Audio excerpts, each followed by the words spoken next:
Coba kamu bayangkan, sebuah rudal diluncurkan, naik tinggi keluar atmosfer, lalu jatuh dengan kecepatan supersonik ke targetnya. Setelah 3 pekan perang berlangsung, Iran meluncurkan rudal Sejil. IRGC meluncurkan rudal Sijil. Iran menggunakan rudal balistik Sejil dalam serangan. Hari Minggu 15 Maret 2026, Iran meluncurkan rudal Sejil dalam konflik dengan Israel. Tapi yang jarang orang tahu, teknologi ini bukan hal baru. Semua berawal puluhan tahun yang lalu. Di tengah Perang Dunia II, sebuah senjata baru muncul, namanya V2.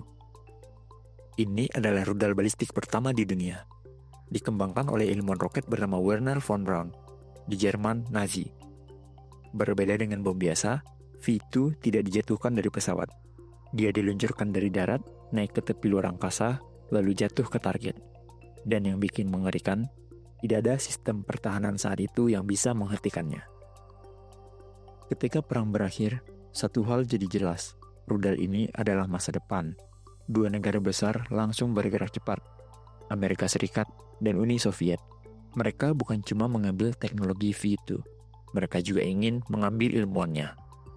Uni Soviet berhasil menangkap insinyur tingkat menengah dan komponen roket. Namun Wernher von Braun dan tim ilmuwan roket lainnya menyerahkan diri ke Amerika Serikat karena mereka ingin kelangsungan riset roket mereka dijamin dan berharap bisa meneruskan ambisi luar angkasa mereka di tempat yang aman. Dari sinilah dimulai perlombaan baru, bukan lagi perang dunia, tapi perang dingin. Di era ini, rudal berkembang jauh lebih cepat.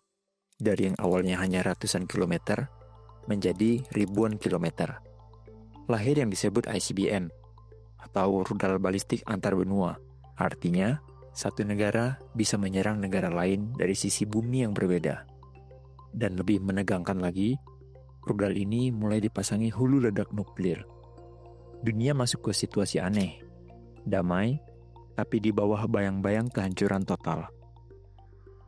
Sekarang, teknologi itu tidak hilang, justru semakin menyebar. Negara seperti Iran, Korea Utara, Cina, dan lainnya mengembangkan versi mereka sendiri. Rudal seperti Sejil milik Iran menggunakan bahan bakar padat, lebih cepat diluncurkan, dan lebih sulit dideteksi. Dan dalam konflik modern, rudal balistik jadi salah satu senjata utama. Cepat, jarak jauh, dan sulit untuk dicegat. Kalau dipikir-pikir, semua ini dimulai dari satu eksperimen di era Perang Dunia II. Dari V2 ke ICBM sampai rudal modern hari ini. Teknologi yang dulu dianggap revolusioner, sekarang jadi bagian dari realitas perang modern. Dan pertanyaannya bukan lagi siapa yang punya rudal, tapi seberapa cepat mereka bisa menggunakannya.